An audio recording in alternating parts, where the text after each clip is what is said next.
네, 오늘은 즐거운 헌금 생활이라는 제목으로 우리 하나님 말씀 살펴보기 원합니다. 여러분, 즐거운 헌금 생활, 이 말에 동의하십니까? 네, 할렐루야. 처음 신앙생활을 접어들면서 예배는 즐겁다, 찬양이 참 즐겁다, 이런 말을 많이 하지만 헌금이 즐겁다 하는 분들은 잘 못 본 것 같아요. 여러분 어떻습니까? 처음에 이 신앙을 시작했을 때 우리의 모습은 어떠했을까요? 저희 부모님들도 중간에 방학을 한 20년 하셨다가 제가 이제 신학교 가면서 다시 이제 신앙생활을 하시게 됐는데, 헌금에 대해서 고민이 많으셨나 봐요. 저한테 따로 얘기는 안 하셨는데 고민을 많이 하시다가 한날은 제가 이제 집에 갔을 때 저를 불러가지고 이제 우리가 결단을 했다 그러시는 거예요. 그러면서 11조와 뭐 감사 또 성기헌금을 하기로 했다 이렇게 말씀하시는 거죠. 그래서 이전에 20년 전에는 헌금 신앙생활 하실 때 약간 이제 할머니가 계셨는데 할머니의 또 약간 압박에 못 이겨서 다니셨던 그런 경향이 있었는데, 새롭게 이제 은혜를 입고 또 신앙생활 하시다가 마음이 또 불편함들이 있으셨는지 그렇게 또 고민하시고 기도하시면서 이제는 결단했다 이렇게 얘기하시는 거죠. 참으로 기뻤습니다. 그때 대학원 한 2학년 때였던 것 같아요. 그때 이제 부모님께서 그렇게 결단하셨다 하니까 내가 따로 구하지 않았지만 하나님께서 이렇게 우리 부모님을 통하여서 은혜를 주시고 또 나로 하여금 또 깨닫게 하시는구나 하는 것을 제가 알게 되었습니다. 이렇게 헌금 생활에 있어서 이 성도가 되면서 이 헌금 생활을 처음부터 어떻게 보면 좀 자리 잡고 또 완벽하게 하는 것은 쉽지 않은 것 같습니다. 왜냐하면 이 헌금을 즐겁게 내기가 쉽지 않은 것 같아요. 헌금에 대한 이해도 부족할 뿐더러 이 돈이 나가는 거잖아요. 돈이 나가는 거니까 이 내 삶의 일부, 내 살점이 떨어지는 그런 느낌이 있는 거죠. 그래서 평소에는 내가 신앙생활 하기 이전에는 내가 생각하지도 않고 고민하지 않았던 일들이 이제 직면하게 되는 것입니다. 주일 예배에 나오는 것 정도는 내가 할 수 있어, 할 수 있지만 헌금을 드리는 것, 특별히 이제 11조라는 헌금에 들어가면 상당히 마음이 무거워져요. 10의 1을 드린다, 10%를 내가 드린다, 세금도 아니고 이렇게 생각하는 거죠. 그래서 오늘 우리가 헌금에 대해서 100% 오늘 다 다루지는 못합니다. 헌금의 종류도 많고 또 헌금에 대한 서로의 고민들도 각자 각양각색으로 있기 때문에 특별히 앞 시간에는 먼저 11조에 대해서 간단히 얘기하고 또 성경에서 말하는 이 즐겨드리는 헌금에 대해서 우리 함께 살펴보기 원합니다. 먼저 11조는 무엇입니까? 기독교인들이 수입의 7%를 교회에 바치는 돈이다라고 이제 네이버 사전이나 인터넷에 보면 이제 나옵니다. 사전에 나와요. 그런데 이 11조란 개념은 원래 구약 시대에 있었던 개념이에요. 구약의 율법 중에 하나로서 이 10분의 1을 의무적으로 세금으로 낸다라는 거예요. 세금의 의미였어요. 구약 시대에는 11조를 매년 드렸는데 우리가 생각하는 10% 정도가 아니라 매년 25%를 드렸습니다. 여러분 놀랍지 않습니까? 매년 국가적으로 드리는 제사를 위해서 10% 드립니다. 자신의 수입의 10%를 드리고 또 레위인들의 생계를 위해서 10%를 또 드립니다.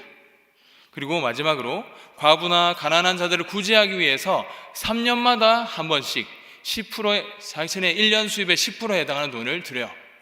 요 세 개만 합치면 얼마입니까? 23.3333%가 됩니다. 그 외에도 등등 여러 가지 합치면 매년 25% 이상의 자신의 수입의 일부를 드려야 되는 거죠. 근데 이때는 구약 때에는 이 세금의 성격이 강했기 때문에 그래 세금이다 라고 생각해서 낸 것 같아요. 그래서 우리가 구약 시대의 11조의 개념을 현재로 가져와서 이 강제성과 비율을 따져서 우리에게 적용하기는 조금 어렵다라는 생각을 가지고, 그렇다면 오늘날 이 11조 구약 시대 11조의 원리를 우리가 배우고 알아야 하는데, 원리를 가져오면 이렇습니다. 먼저 이 국가 제사를 위해서 드렸다는 것은 오늘날 예배이죠. 예배 시행을 위해서 우리가 얼마간의 재정이 필요합니다. 그리고 레위인을 위해서 드렸던 그 헌금은 예배 인도자, 교육자 할 수 있겠죠. 목사님 포함한 교육자들을 세우는 데 있어서 이 재정이 필요하고, 또 과부나 가난한 자들을 위해서 이곳에 오늘날 거자면 선교와 구제 또는 전도의 일들을 하기 위해서 이제 재정이 필요하다라는 겁니다. 그래서 계속적으로 11조는 뭐 비율이 좀 달라지고 형태가 조금 쓰이는 곳이 조금 달라질 수 있지만 그럼에도 불구하고 교회의 11조는 필요하다라는 것에는 여러분 동의를 하실 겁니다. 동의하십니까? 네, 할렐루야. 자, 그러면 이 우리의 예배 환경을 만들고 또 시설을 유지하고 드는데 비용, 또 예배를 섬기는 사람들, 또 교회 공동체를 유지하고 발전시키는 일을 전적으로 맡아서 하는 그런 사람을 위한 경비, 그리고 마지막으로 교회를 통해서 선교와 전도, 구제 일들을 감당하기 위해서 필요한 경비, 이것들을 위해서 우리는 11조가 필요합니다.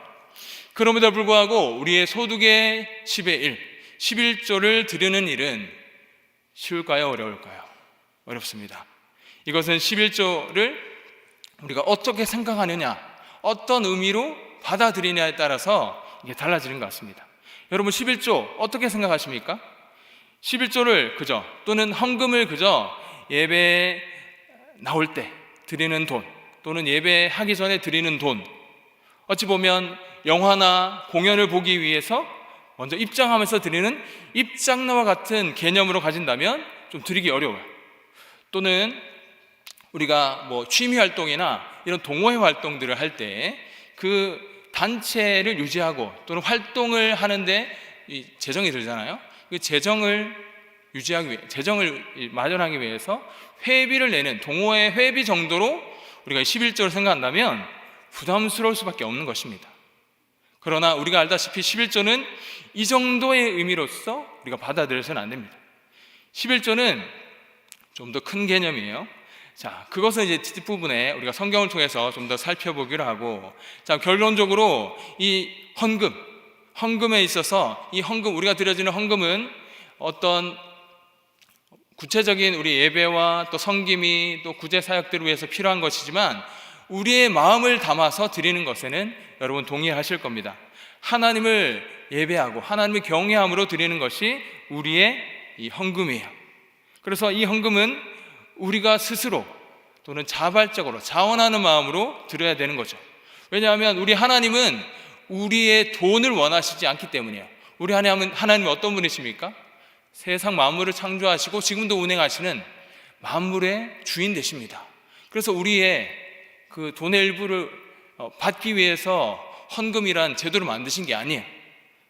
그래서 우리는 자원하는 마음으로 우리의 마음을 담아서 헌금하는 것이 필요해요. 그리고 이 헌금, 자원하는 마음으로 모아서 준비해서 드려지는 헌금을 하나님 기쁘게 받으십니다. 예를 들어서 우리 자녀들이 부모님께서 이제 용돈을 뭐 매주 또는 매달 주는 용돈을 잘 모아가지고 부모님 생신 때 이렇게 뭐 선물을 준비했다 하면서 딱 보여주고 드리면 여러분 부모로서 마음이 얼마나 흐뭇하겠습니까? 마찬가지예요. 우리 하나님께서 우리의 마음을 담아서 성도된 자, 하나님 백성된 자로서 마음을 담아서 모아서 준비해서 드려지는 그 소득의 일부, 그것을 하나님이 기쁘게 받으신다는 거죠. 이것은 헌금은 충동적으로 내는 것이 아니라 이렇게 정기적으로 드리고 또 우리가 준비하여서 드리는 것이 필요합니다. 이렇게 준비하고 정기적으로 드릴 때 하나님이 기쁘게 받으신다. 그래서 헌금에 대한 정의와 필요성, 의미에 대해서 우리가 바르게 아는 것이 필요하다는 거죠. 그러할 때 비로소 이 헌금 생활, 앞서 말한 이 즐거운 헌금 생활이 가능하다라는 겁니다. 그래서 오늘 말씀을 통해서 헌금에 대해서, 특별히 이제 오늘 본문에 연보라는 단어가 계속 등장하는데 이 헌금 중에 구제로 사용되는 그 헌금을 또 연보라고 많이 하거든요. 그래서 이 헌금 또는 연보에 대한 좀 더 구체적이고 성경적인 의미를 우리가 함께 살펴보기 원합니다. 자, 오늘 본문의 배경이 되는 고린도라는 도시를 우리 먼저 살펴보기 원하는데요. 고린도 도시는 이 타락한 도시입니다. 고린도 도시는 이 지중해 연안에 위치한 도시인데요. 지도를 좀 보여드리면 지도가 좀 안 보일 수 있습니다.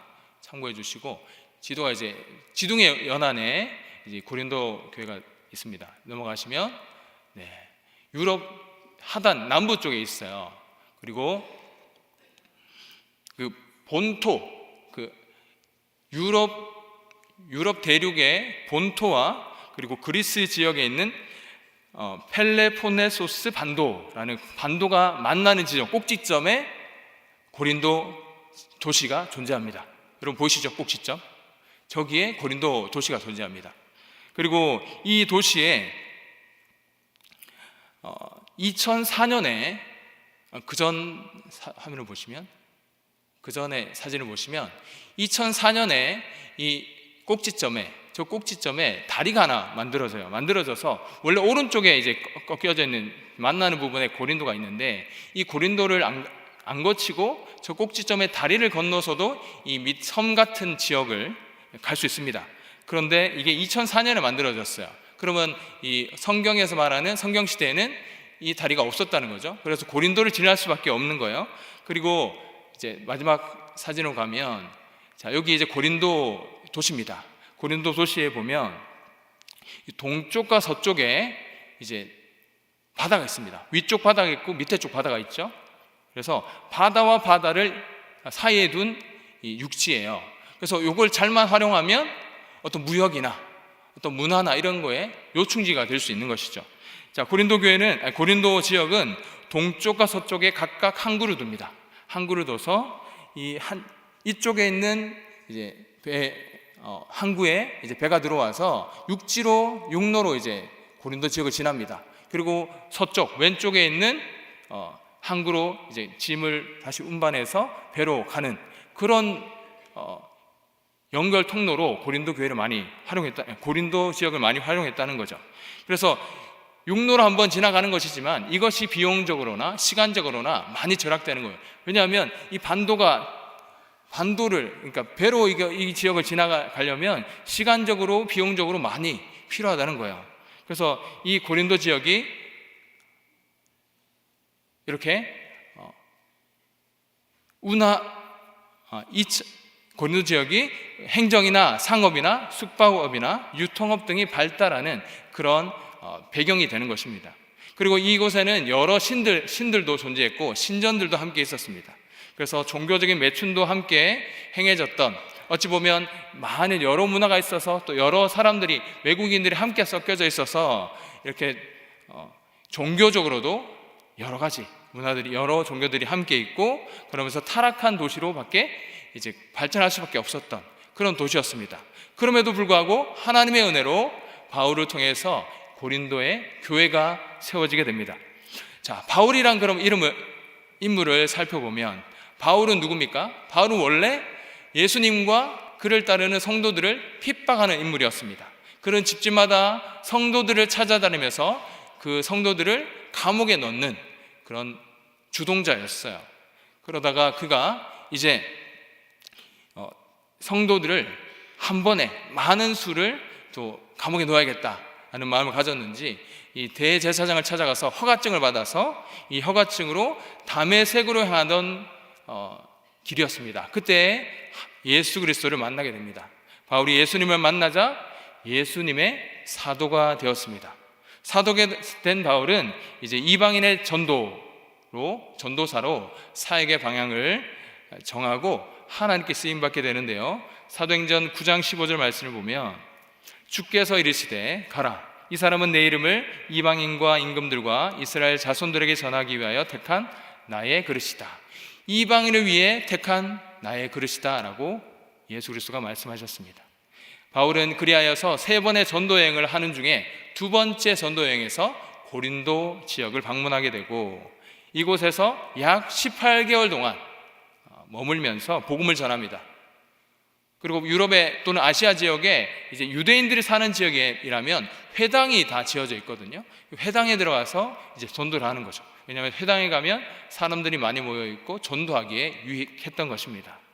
자, 회당에 들어갔어요. 그런데 유대인들이 반대하는 유대인들도 만나게 되더라는 거죠. 특히 고린도 지역에서 이제 전도하다가 회당에 이제 어느 날 갔더니 핍박하는 것입니다. 사도 바울을 핍박하고 전도를 못하게 하는 거예요. 그래서 어떻게 했습니까? 바울은 이에 굴하지 않고 디도 유스도라는 집에 가서 복음을 전하게 되고, 이 집에서 더 왕성하게 복음 활동이 일어나게 되고, 덕분에 고린도 교회가 여기서 생겨나게 되더라는 겁니다. 우상의 도시였고 문란한 도시였던 이 고린도에 하나님께서 이 유대인들로 하여금 핍박을 받게 하셔서 핍박을 통해서 오히려 하나의 집을 정하고 또 기도의 처 또는 예배의 처소로 만들게 하셨고, 그곳에 교회를 세우게 하신 것입니다. 자, 고린도 교회가 생겨났어요. 이렇게 원치 않게 놀라운 하나님의 은혜로 고린도 교회가 태어납니다. 자, 이제 고린도 교회에서 바울은 좋은 기억을 안고 갔습니다. 이제 떠납니다. 교회를 세우고 이제 떠납니다. 그런데 그가 떠난 이후에 고린도 교회에 문제가 생기기 시작합니다. 어떤 문제입니까? 우리가 알다시피 고린도 교회에는 많은 문제가 있었죠. 결혼 문제, 음식 문제, 도덕 문제, 파벌 문제. 교회가 존재하는 곳에 생길 수 있는 모든 문제가 그 고린도 교회에 있었다는 겁니다. 이 소식을 들은 바울은 안타까운 마음에 펜을 들고 편지를 씁니다. 그 편지를 고린도 교회에 보내요. 그러나 좋은 소식이 들리지 않았고 결국 다시 한번 이 사도 바울이 고린도를 방문하게 됩니다. 이로써 여러 가지 문제들을 해결하게 되는데, 그런데 다시 이제 에베소로 돌아오는 길에 또 좋지 않은 소식을 들은 겁니다. 이단 문제가 여기에 발생되는 것입니다. 거짓 교사들이 성도들에게 하여금 잘못된 가르침을 줄 뿐 아니라 바울의 사도의 정체성까지도 의심하도록 만든 것이에요. 이런 상황에서 이 사도 바울이 다시 펜을 들고 쓴 편지가 바로 오늘 본문의 고린도 후서입니다. 자, 고린도 후서를 잠깐 살펴보면 이렇습니다. 고린도 후서는 이 고린도 교회를 방문하려는 계획의 변경에 대한 내용, 그 내용이 먼저 등장합니다. 1장과 2장에 이 바울의 해명이 등장되고, 그 다음에 2장의 말미부터 7장 초반까지는 새 언약의 직분에 대해서, 이 바울이 새 언약의 직분에 대해서 내용을 얘기하고, 그 다음에 화목에 대한 주제로 7장에 얘기를 합니다. 그리고 나서 다시금 이 원래 사도 바울이 이야기하고 싶었던 주된 내용인 예루살렘 교회를 위한 연보, 헌금에 대해서 이제 얘기합니다. 마지막으로 대적자들의 주장을 반박하고 고린도 교회의 방문 계획에 대해서 이제 이야기하는 것이죠. 바울은 자신이 가장 관심을 가졌던 예루살렘 교회에 대한 연보를 이제 강조하면서 이 고린도 교회에게 자발적으로 이제 참여할 것을 권면하는 것입니다. 자, 그렇다면 사도 바울의 이 관심과 연보에 대해서 우리가 살펴봐야 되는데, 예루살렘과 유대 지역의 가난한 자들을 돕는 연보, 이 연보가 이제 바울 사도가 가지는 관심 중에 핵심 관심이었습니다. 그런데 이 관심은 막 시작된 것이 아니라 10년 전부터 이 관심이 시작되었어요. 예루살렘에서 바울과 바나바를 예루살렘 교회의 기둥인 야고보, 베드로, 요한과 더불어서 선교사로 세우는 그 지점부터 우리가 살펴볼 수 있습니다. 갈라디아서 2장 9절과 10절을 보면 야고보와 게바, 베드로, 그리고 요한을 따로 세우고, 그리고 나로 명칭하는 바울과 바나바를 따로 세웁니다. 따로 세워서 우리는, 즉 바울과 바나바는 이방인에게로, 그리고 그리고 이 야고보와 게바와 요한은 이제 다른 지역으로, 유대인이 사는 지역일 것입니다. 그곳에 보내서 각각의 선교 사역을 시작할 수 있도록 합니다. 근데 목적이 뭡니까? 가난한 자들을 기억하도록 부탁했다라는 거예요. 이것이 선교의 주된 목적이었습니다. 즉, 그 주변에 가난한 자들을 먼저 도와주어라. 이것이 첫 번째 사역이다라고 말하는 거죠. 이렇게 바울과 바나바는 이방인들에게로 가기로 합의가 되고 선교 파송이 이루어진 거예요. 여기서 그들의 주된 사역은 이 이방인들의 가난한 자들을 기억하고 그들을 돕는 사역입니다. 이 그들을 돕기 위해서 무엇이 필요해요? 돈, 재정이 필요한 것입니다. 이를 마련하기 위해서 고린도 교회에 그 오해를 풀고 또 이단에 대한 여러 권면의 말씀을 하는 중에 가장 핵심적인 부분에 뭘 넣었습니까? 연보에 대한 내용을 넣은 것입니다. 바울은 이방인 성도가 누리는 영적인 복이 여러 가지 있지만 그 복의 원천은 바로 모교회인 예루살렘 교회에 있고, 그 교회가 다시금 일어나기를, 그 교회 안에 있는 가난한 성도들이 다시금 일어나기를 바라면서 편지를 쓴 것입니다. 그래서 이방인들이 그들에게 영적인 빚을 지고 있기 때문에 당연히 연보해야 한다, 구제해야 한다, 헌금해야 된다라는 것입니다. 이것이 로마서 15장 말씀에 나와 있는데요, 보시면 그러나 이제는 내가 성도를 섬기는 일로 예루살렘에 가노니 이는 마게도냐와 아가야 사람들이 예루살렘 성도 중 가난한 자들을 위하여 기쁘게 얼마를 연보하였습니다. 저희가 기뻐서 하였거니와 또한 저희는 그들에게 빚진 자니 만일 이방인들이 그들의 영적인 것을 나눠 가졌으면 육적인 것으로 그들을 섬기는 것이 마땅하도다. 바울은 이 연보를 통해서 유대인과 이방인들이 다시금 연합하고 화합할 것도 함께 강조하는 것입니다. 그래서 이 연보가 중요하다. 그래서 고린도 교회도 연보해야 된다라는 내용으로 계속해서 이야기하는 거예요. 자, 그렇다면 바울의 관심이 늘 예루살렘 성도들, 그들의 연보 준비에 있었는데요, 이때 마게도냐 교회가 먼저 이제 바울에게 큰 힘을 실어줍니다. 마게도냐 지역은 대표적인 가난한 지역이었는데도 불구하고, 그래서 바울이 그들에게 따로 연보를 요청 안 했음에도 불구하고 그들이 먼저 바울에게 연락을 해서 우리가 연보하겠다, 예루살렘 성도들을 위해서 돈을 모으겠다 말한 것이죠. 그리고 바울의 기대 이상의 연보를 모아서 바울에게 전해주었습니다. 고린도후서 8장 2절 말씀, 한란의 많은 시련 가운데서 그들이 넘치는 기쁨과 극심한 가난이 그들의 풍성한 연보를 넘치도록 하게 하였느니라. 아멘. 자, 그들이 가난했음에도 불구하고 하나님께서 넘치는 기쁨을 주셔서 풍성한 연보를 드릴 수 있었다 하는 거예요. 그들이 바로 마게도냐 성도들입니다. 자, 극심하게 가난했지만 풍성한 연보를 드렸다는 내용이에요. 여러분, 얼핏 생각하면 이게 맞지 않는 상황 아닙니까? 극심하게 가난해요. 드릴 돈이 없어요. 그런데 풍성한 연보를 마련했습니다. 역설적인 상황이죠. 마게도냐 교회 성도들이 극심한 가난 중에도 어떻게 풍성한 연보를 드릴 수 있었을까요? 그 이유를 살펴보면 첫 번째, 넘치는 은혜가 있었습니다. 보면 그들에게 넘치는 기쁨이 있었다라고 소개하고 있어요. 마게도냐 성도들은 하나님께서 주신 그 은혜가 넘쳤고 그 은혜로 말미암아 기쁨을 누렸기 때문에 자신의 상황들은 비록 가난하지만 그럼에도 불구하고 하나님께 드릴 수 있었던 거예요. 즉 자신의 삶을 하나님께 의탁하고 맡기는 삶을 드렸기 때문에 이 일이 가능한 것입니다. 그렇기 때문에 자연스럽게 자신의 삶이 주님의 것이니까 자신의 삶의 일부인 소유, 재산 또는 여유 자금들을 흘려보낼 수 있는 거죠.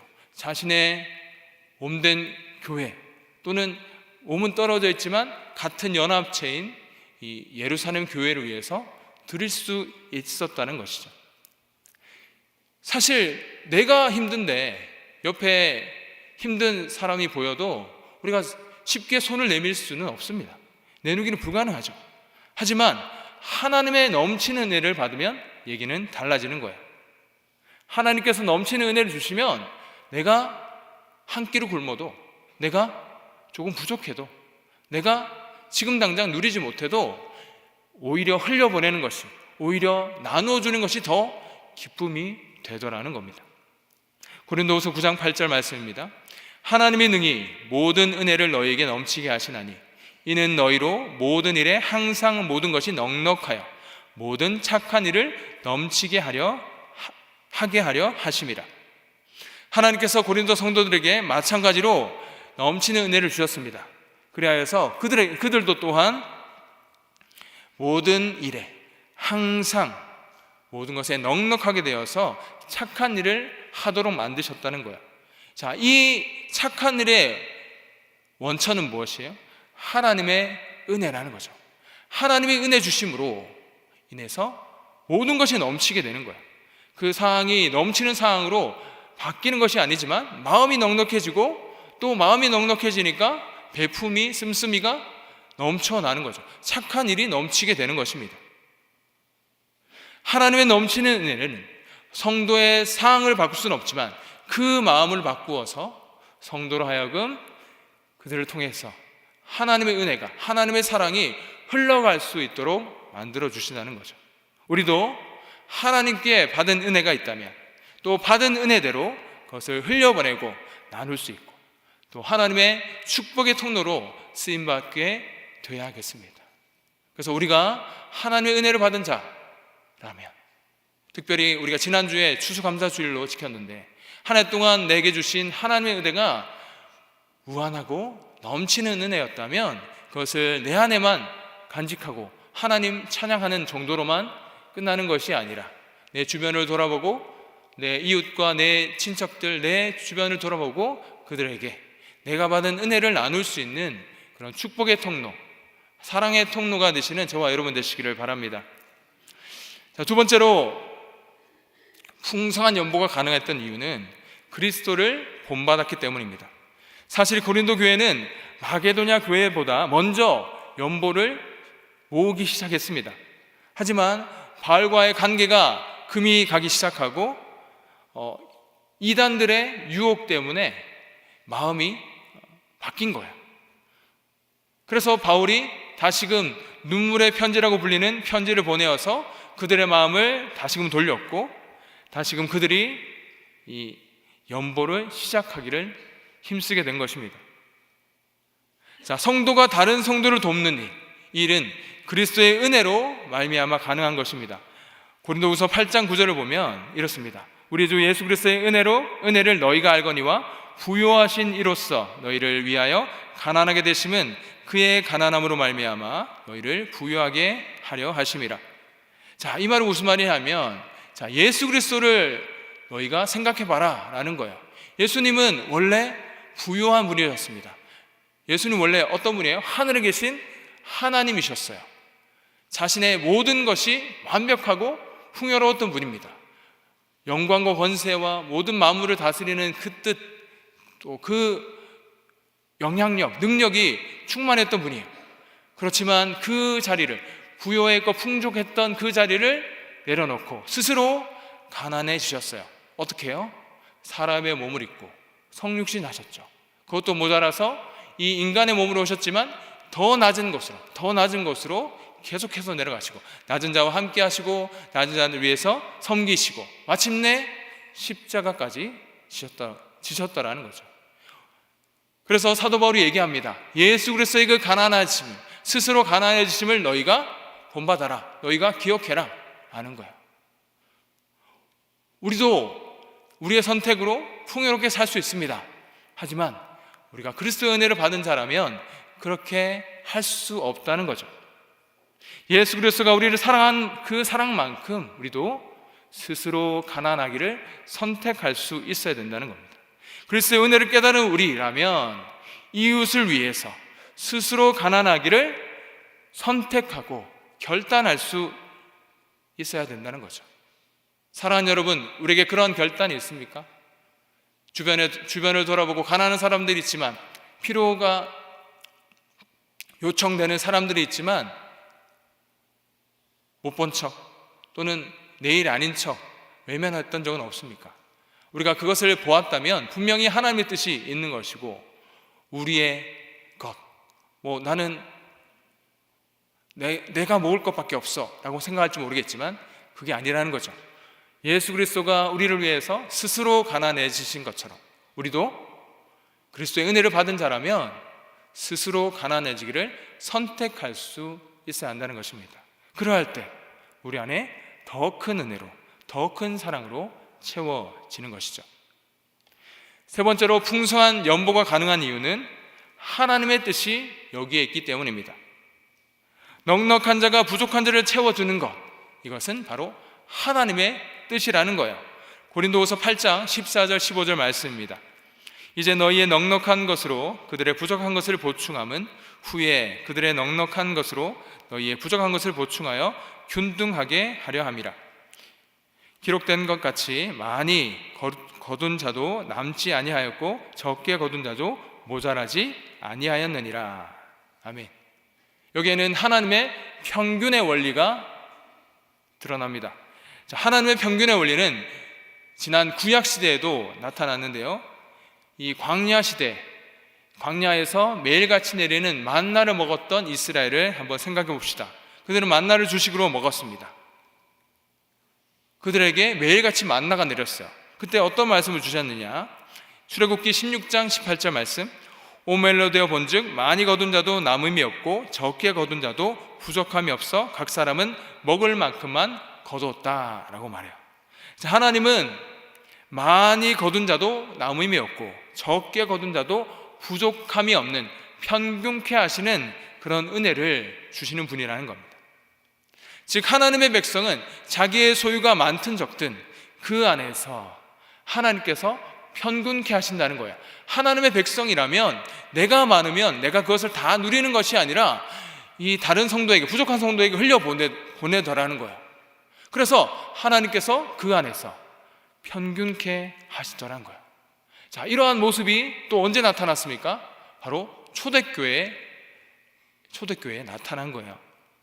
사도행전 2장 44절로 47절 말씀, 믿는 사람이 다 함께 있어 모든 물건을 서로 통용하고 또 재산과 소유를 팔아 각 사람의 필요를 따라 나눠주고 날마다 마음을 같이하여 성전에 모이기를 힘쓰고 집에서 떡을 떼며 기쁨과 순전한 마음으로 음식을 먹고 하나님을 찬미하며 또 온 백성에게 칭송을 받으니 주께서 구원받는 사람을 날마다 더하게 하시니라.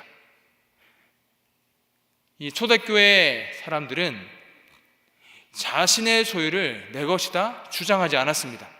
청지기의 마음으로 구성원들, 즉 교회의 필요에 따라서 재산과 소유를 팔아 나눠주는 공유의 삶을 살았어요. 이는 자신의 은사대로 섬기는 것, 또 함께 기뻐하는 것을 같이 했다는 거예요.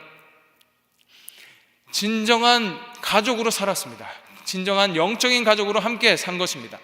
내가 풍요로운 것 내어줄 테니 같이 풍요롭게 살자. 또 내가 이러한 은사, 내가 이러한 달란트가 있으니 함께 이 달란트로 누리자. 그런 모습들이 초대교회 때 있었다는 겁니다. 이것이 하나님이 기뻐하시는 교회의 모습이고 오늘날 우리가 추구해야 할 목표요, 모델이라는 겁니다. 그러므로 우리는 교회를 중심으로 우리의 가치를 재조정하고 함께 사는 공동체로 우리가 회복되어야겠습니다. 이를 위해서 우리는 42절 말씀을 잘 기억해야 되는데요, 우리 42절 말씀 함께 읽어보겠습니다. 시작. 그들이 사도의 가르침을 받아 서로 교제하고 떡을 떼며 오로지 기도하기를 힘쓰니라. 아멘. 자, 초대교회 때처럼 우리가 함께 공유하고 함께 잘 사는 비결은 총 4가지로 나옵니다. 첫 번째, 사도의 가르침, 즉 말씀을 배우는 일에 우리가 힘써야 합니다. 두 번째로 서로 교제하는 일에 힘써야 하고, 세 번째로 떡을 떼는 성찬에 힘써야 하고, 마지막 4번째, 기도하기를 힘쓰는, 기도로 예수님만 의지하는 삶을 살아갈 때 우리가 초대교회의 그 공동체의 모습으로 우리 교회도, 우리 공동체도 그렇게 회복될 줄 믿습니다. 이렇게 우리는 이 풍성한 연보를 드릴 수 있는 비결에 대해서 알아보았는데요, 하나님께서 주신 넘치는 은혜로 그것이 가능했고, 그리스도가 먼저 행하신 그 스스로 가난해짐에 우리가 동참함으로 그것이 가능했고, 넉넉한 자가 부족한 자를 채워주는 그 하나님의 뜻에 따라 우리가 풍성한 연보를 드리는 일이 가능함을 우리가 살폈습니다. 이와 함께 우리가 살펴봐야 할 것이 이 연보, 헌금을 임하는 우리의 태도도 중요한데요, 이 태도도 3가지로 나눌 수 있는데, 먼저는 첫 번째, 미리 준비하여 자원하는 마음으로 드릴 수 있어야 합니다. 고린도 교회는 연보를 1년 전부터 준비했습니다. 그만큼 준비된 마음으로 풍성하게 연보를 드리기 위해서 이 1년이라는 기간을 두고 준비한 것입니다. 그 마음이 선한 영향력이 되어서 이 마게도냐의 교회도 움직이기 시작했고 교회의 풍성한 연보로 이어지게 되었죠. 고린도서 9장 5절 말씀, 그러므로 내가 이 형제들로 먼저 너희에게 가서 너희가 전에 약속한 연보를 미리 준비하게 하도록 권면하고 하는 것이 필요한 줄로 생각하노니 이렇게 준비하여야 참 연보답고 억지가 아니니라. 자, 미리 준비하는 연보가 참 연보다라는 말이에요. 억지로 준비하는 것이 아니다라는 거죠. 인색함이 아니라 넉넉하게 드리는 것이 참 연보이다라는 거예요. 이처럼 헌금은 기본적으로 자원하는 마음으로 준비되어야 합니다. 하나님께서는 우리의 마음을 원하시지 돈을 원하시지 않는다고 했잖아요. 그러므로 우리는 우리의 마음을 담은 헌금, 연보를 드려야 합니다. 그것이 하나님이 기뻐하시는 참된 연보, 참된 헌금임을 알고 그렇게 자원한 마음으로 넉넉하게 또 준비하여서 드리는 우리의 삶이 되어야 합니다. 또한 6절에서도 이렇게 말하고 있는데요, 적게 심은 자는 적게 거두고 많이 심은 자는 많이 거둔다 하는 말을 너희가 기억해라 라고 말합니다. 자, 이 말은 헌금을 많이 해라 라는 말이 아니에요. 잘 준비해서 자원하여서 드려라 라는 거예요. 물론 기간을 넉넉하게 두고 준비되어서 드려지는 헌금 또는 연보는 그 액수가 커질 수밖에 없습니다. 하지만 여기에서 말하는 핵심은 준비되어지는 헌금, 먼저 준비하고 자원하여 드리는 헌금을 강조하고 있습니다. 준비되지 않는 헌금은 금액도 작을 뿐더러 이 헌금을 드릴 때 다른 마음의 불순물들이 함께 갈 수 있어요. 좀 아까운데? 좀 줄일까? 하는 마음이 들 수도 있다는 거예요. 준비하여 드리고 자원한 마음으로 드리려면 기간을 넉넉하게 하고 먼저 미리 준비하고 이렇게 드려야 된다는 거예요. 그래서 우리의 헌금의 태도도 한번 살펴봐야 됩니다. 우리가 헌금을 준비할 때 어떤 마음으로 준비하는지, 또 어떻게 준비하는지. 그냥 주일날 당일 와서 주머니를 보니까 이만큼 있네. 5만 원과 만 원이 있습니다. 여러분 그러면 어떻게 합니까? 5만 원 드리십니까? 네, 할렐루야. 자, 그렇게 우리가 충동적으로 드리면 선택하게 되는 거예요. 그러면 고민이 되고 나쁜 마음이 틈타게 되는 겁니다. 그러나 미리 준비한 헌금은 다르다는 거예요. 미리 준비하면 달라집니다. 이번에 우리 추수감사헌금 1년의 은혜를 감사하잖아요. 그래서 어떤 이제 제가 교제하는 목사님 중에 어떤 목사님은 추수감사헌금 얼마나 드리냐 하니까 36만 5천 원 드린답니다. 이게 이제 1년이라는 그 기간을 이제 염두하고 드리는 거예요. 그래서 어떤 분은 또 매년 이 은혜가 커지니까 작년보다는 많게, 작년보다는 좀 더 많이 이렇게 준비해서 드린다는 거죠. 이게 이제 충동적으로 또 단기간에 드리면 이게 드릴 수 없어요. 드릴 수 없습니다. 그래서 미리미리 준비하고 자원한 마음으로 준비해서 드리면 하나님께서 기뻐 받으시는 헌금을 드릴 수 있더라는 겁니다. 자, 우리가 드리는 연보, 헌금은 이 성령의 열매인 의의 열매를 맺는 것과도 연결이 됩니다. 빌립보서 1장 11절 말씀, 예수 그리스도로 말미암아 의의 열매가 가득하여 하나님의 영광과 찬송이 되기를 원하노라. 자, 의의 열매는 먼저 예수 그리스도를 통해서 맺어집니다. 이것은 또한 이웃을 위한 섬김을 통해서 열매 맺게 되는 거죠. 고린도후서 9장 10절, 심는 자에게 씨와 먹을 양식을 주시는 이가 너희 심을 것을 주사 풍성하게 하시고 너희 의의 열매를 더하게 하신다 라고 말합니다. 우리 하나님은 우리가 심기만 하면 너희가 심은 것 주고 또 추가로 너희 먹을 것도 풍성하게 주겠다 라고 말씀하십니다. 그리고 여기에다가 풍성한 의의 열매도 맺게 해주신다는 거예요. 여러분, 우리가 심기만 하면 이렇게 하나님께서 풍성하게 주시는 거예요. 그러므로 연보는 우리로 가난하게 만들려는 그런 나쁜 심보로 하나님께서 원하시는 것이 아니라 오히려 우리로 풍성하게 하기 위해서 주시는 축복이다 하는 것을 우리가 기억해야 합니다. 이 연보를 통해서 우리가 풍성해지고 하나님이 원하시는, 하나님 기뻐하시는 의의 열매도 맺을 수 있다는 것, 우리가 이것을 기억하고 우리가 연보를 드리는 태도에 힘써야 되는 것입니다. 세 번째로, 연보는 하나님의 영화와도 관련이 있습니다. 하나님께 영광 돌린 것도 관련이 있습니다. 자, 우리의 연보는 성도의 부족을 채울 뿐만 아니라 하나님을 영화롭게 한다라고 성경은 말하는데요. 고린도후서 9장 12절 말씀, 이 봉사의 직무, 자, 이 봉사의 직무가 연보입니다. 연보가 성도들의 부족한 것을 보충할 뿐 아니라 사람들이 하나님께 드리는 감사로 말미암아 넘쳤느니라. 아멘. 자, 여기서 봉사의 직무, 연보인데 이것이 성도들의 부족한 부분을 채울 뿐만 아니라 부족을 채운 성도로 하여금 하나님께 감사하게 하더라 라는 거예요.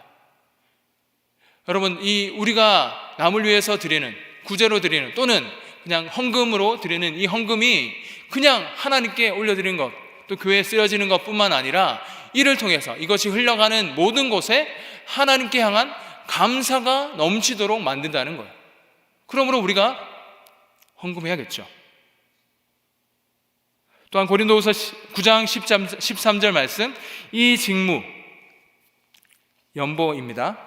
연보를 증거로 삼아 너희가 그리스도의 복음을 진실히 믿고 복종하는 것과 그들과 모든 사람을 섬기는 너희의 후한 연보로 말미암아 하나님께 영광을 돌리게 된다. 자, 성도는 연보를 통해서 하나님께 영광을 돌리게 되는 것입니다. 연보는 복음을 들은 자가 순종하는 마음으로 행하는 행위이고 삶의 신앙의 고백입니다. 이 헌금이 그렇잖아요. 그래서 헌금을 통해서 그 사람이 정말 믿고 있는 자인가, 믿음을 가진 자가 확인할 수 있는 것이죠. 신앙 고백의 표라는 거예요. 그리고 성도의 풍성한 연보는 하나님께 영광이 되는 거예요. 여러분, 하나님께 영광이 되는 삶 살고 싶지 않으십니까? 그러면 우리는 당연히 우리의 신앙의 고백을 담은 이 연보, 헌금을 통해서 하나님께 우리의 신앙을 고백할 뿐 아니라 하나님께 영광 돌리는 삶을 살아가게 되는 것입니다. 자, 이렇게 우리는 헌금에 대해서 살펴보았는데요. 잠깐 정리하면 우리는 하나님 주시는 넘치는 은혜, 그리고 그리스도를 본받아서, 그리고 연보가 하나님의 뜻임을 알고 풍성한 연보를 드릴 수 있습니다. 그리하여서 미리 준비한 자원한 마음으로 연보를 드려야 하고, 또 의의 열매를 맺기 위해서 드려야 하며, 하나님을 영화롭게 하는 일을 위해서 연보를 드려야 하는 것입니다. 결론적으로 우리는 하나님을 기쁘시게 하는 삶, 하나님을 영화롭게 하는 삶을 살아가는 성도로 살아야 하죠. 이를 위해서 우리의 것이 아님을 알아야 합니다. 자, 무슨 말입니까? 우리의 소유가 우리의 것이 아니에요. 즉, 청지기 의식을 가진 삶을 살아야 하는 거예요. 그러할 때 우리가 풍성한 연보도, 또 하나님, 이 연보를 통해서 하나님께 영광 돌리는 일도 가능하게 되는 것입니다. 누가복음 12장 42절 말씀, 우리 같이 한번 읽어보겠습니다. 시작. 주께서 이르시되 지혜 있고 진실한 청지기가 되어 주인에게 그 집 종들을 맡아 때를 따라 양식을 나누어 줄 자가 누구냐. 아멘. 말씀에 지혜로운 진실한 청지기가 되라고 말합니다. 무엇이 지혜롭고 진실한 청지기입니까? 그 집의 종들을 맡을 뿐만 아니라 때를 따라서 양식을 나눠줄 자, 하나님이 주시는 그것을 나누어 줄 자가 바로 지혜롭고 진실한 청지기라는 거죠. 여러분, 우리에게 주어진 것이 있습니까? 우리에게 주어진 것, 그것이 재정이 될 수도 있고 시간이 될 수 있고 은사, 달란트 또는 자녀가 될 수 있습니다. 이 모든 것이 하나님께서 주신 것이라면 이 모두가 하나님의 것이죠. 우리의 것이 아니에요. 여러분, 우리의 것으로 알고 살고 계셨다면 착각이에요. 이것은 하나님께서 주신 거예요. 자녀를 포함한 우리가 가진 모든 것, 우리의 건강, 우리의 시간, 은사, 자질, 성격, 우리가 가진 모든 것이 하나님의 것입니다. 이것을 어떻게 하라고 해요? 때를 따라 양식을 나누어 줄 자, 즉 필요한 자들에게 나누어 줄 수 있어야 된다는 거죠. 그것이 하나님께서 말씀하시는 지혜 있고 진실한 청지기라는 거예요. 우리는 지혜 있고 진실한 청지기가 되기 위해서 우리의 것을, 나의 것을 내 것이라 주장하지 않고 오히려 하나님의 것이다 하고 인정하며 살아가는 삶을 살아야 합니다. 그것이 청지기의 삶이에요. 그러할 때 우리에게 기회가 되는 대로 이웃을 돕고 누구를 섬기는 그 일에 우리가 자원하는 마음으로, 기쁜 마음으로, 즐거운 마음으로 섬기게 되는 것입니다. 그것이 즐거운 헌금 생활이고 즐거운 신앙 생활이 되는 거죠.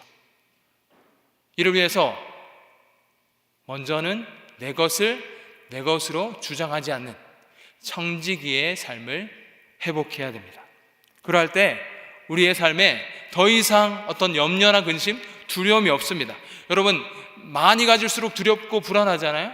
하지만 많이 가지고 해도 두렵고 불안하지 않는 비법이 있습니다. 그것은 내 것이다 여기지 않는 거예요. 하나님 것이구나 하고 인정하면 우리는 삶 자유를 누리고 평안한 삶을 살 수 있어요. 그리고 우리로 하여금 하나님의 사랑, 하나님의 은혜를 흘려보낼 수 있는 그런 축복의 통로가 되는 것입니다. 사랑하는 성도 여러분, 우리의 시간과 우리의 재정, 재능, 은사, 자녀까지 모두 하나님의 것이라 인정하고 사시기 바랍니다. 그럴 때 모두를 하나님의 뜻 가운데 드릴 수 있습니다. 이것이 곧 즐거운 헌금 생활이요, 즐거운 신앙 생활임을 믿고 한 주간도 즐거운 신앙생활, 즐거운 헌금 생활 하시는 저와 여러분 되시기를 바랍니다.